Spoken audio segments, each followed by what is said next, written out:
ઘરમાં છોકરો હોય, લાયક હોય તો મનને સમજાવો ભગવાનની બહુ કૃપા છે, છોકરો લાયક છે, બધું સંભાળે છે, હવે ઘરનો વિચાર કરવાની મને શી જરૂર છે? હું જે ભક્તિ કરું તે ઓછી છે, છોકરો બધું સંભાળે છે, છોકરો લાયક હોય ને તો વધારે ભક્તિ કરજો.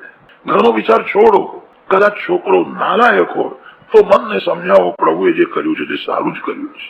છોકરો લાયક હોય અને માતા પિતાને બહુ સુખ આપતો હોય તો માતા પિતાની પુત્રમાં બહુ મમતા થાય. છોકરો ત્રાસ આપતો હોય ને તો ઘરમાંથી મન હટી જાય. છોકરો બહુ સુખ આપતો હોય તો માતા પિતાનું મન પુત્રમાં ફસાય છે. અરે પુત્રમાં તો ફસાય પણ એનો જે છોકરો થાય એ પૌત્રમાં દાદા દાદીની વધારે આસક્તિ થઈ જાય. છોકરો નાલાયક હોય તો મનને સમજાવો પ્રભુએ કર્યું છે તે સારું જ કર્યું. કાંટાને પગ તળે કચરીને જાય એ કઠણ નથી. ફૂલ ઉપર પગ રાખીને આગળ જવું બહુ કઠણ. પગમાં જોડા હોય તો માનો કાંટા ઉપર પણ પગ મૂકીને ચાલ્યો જાય. મને કઈ થવાનું એને એમ કહેજો કે આ ફૂલ ઉપર તું પગ નહીં મૂકી શકે. ઘરના લોકો થોડા કાંટા જેવા હોય ને એ સારું છે. ઘરના લોકો થોડુંક દુઃખ આપે તો મન ઘરમાંથી હટી જાય. ઘરના લોકો બહુ સુખ આપે તો મન ઘરમાં ફસાય છે. ઘરના લોકો ફૂલ જેવા હોય તો એમનો મોં છૂટતો નથી. કાંટા જેવા હોય તો મોં છૂટે છે. ઘરમાં બધું સુખ મને મળવું જોઈએ એવો દુરાગ્રહ રાખશો નહીં. ઘરમાં થોડું દુઃખ હોય સારું છે. છોકરો નાલાયક હોય તો પુત્રમાં મન આસક્ત થતું નથી, મન હટી જાય. તારો દીકરો નાલાયક છે સારું છે, ભગવાનની ભક્તિ કર, પુત્રનો મોં છોડી દે, એ સુધારવાનો નથી. પુત્ર નાલાયક હોય તો સમજવું ભગવાનની બહુ કૃપા છે, મારું મન ઘરમાં પુત્રમાં ફસાય નહીં અને તેથી મારો દીકરો મને દુઃખ આપે.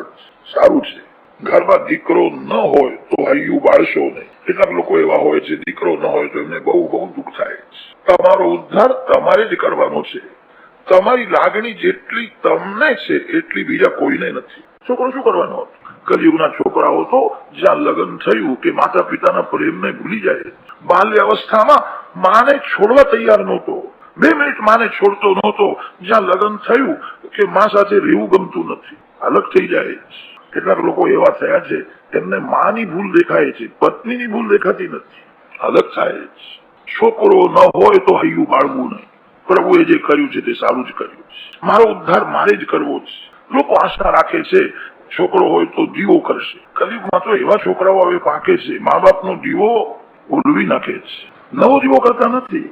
બહાર બહુ રખડે, મા બાપે જે દીવો કર્યો હોય તે પણ ઉલવી નાખે છે. છોકરો ન હોય સારું છે, પ્રભુએ જે કર્યું છે યોગ્ય કર્યું છે. મારો ઉદ્ધાર મારે જ કરવો છે.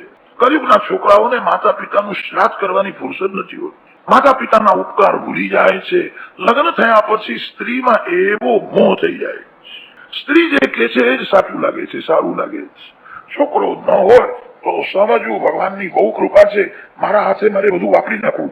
છોકરો નથી એ સારું છે. ભગવાન તમને જે સ્થિતિમાં રાખે તે સ્થિતિમાં સંતોષ માનો તો ભક્તિ થશે. ભક્તિનો શત્રુ લોભ છે. જેના મનમાં કોઈ પણ લોભ હોય એ ભક્તિ કરી શકે નહીં. સંતોષ જેના મનમાં છે એ જ ભક્તિ કરી શકે છે. દક્ષિણ ભારતમાં પંઢરપુર છે, તમે કોઈ વખત ગયા હશો. પંઢરપુરમાં શ્રી વિઠ્ઠલનાથજી મહારાજ વિરાજેલા છે. ભગવાનના દર્શનમાં મન ધરાતું જ નથી. કેડમાં 2 હાથ રાખ્યા છે. ભગવાનનું સ્વરૂપ અતિ સૌમ્ય, અતિ સુંદર, અતિ શાંત છે. ભગવાનના દર્શન કરતા એવું લાગે છે કોઈની ભગવાન પ્રતીક્ષા કરતા ઉભા છે. આ જીવ મારો છે, મને ભૂલી ગયો અને જગતનો થયો, મારો જીવ મારી પાસે આવે. ભગવાન ઉભા છે, જીવની પ્રતીક્ષા કરે છે. કાર્તિક મહિનામાં પંઢરપુરમાં સંતોની બહુ ભીડ થાય છે. લાખો સાધુ સંત આવે છે. ભગવાન 22 કલાક 23 કલાક દર્શન આપે છે, બરાબર પૂજા થતી નથી અને ભગવાનને નિદ્રા પણ નહીં. અતિ ભીડ હોય છે. 22 કલાક 23 કલાક દર્શન આપે છે. દેશ દેશમાંથી સંતો મહાત્માઓ આવે છે.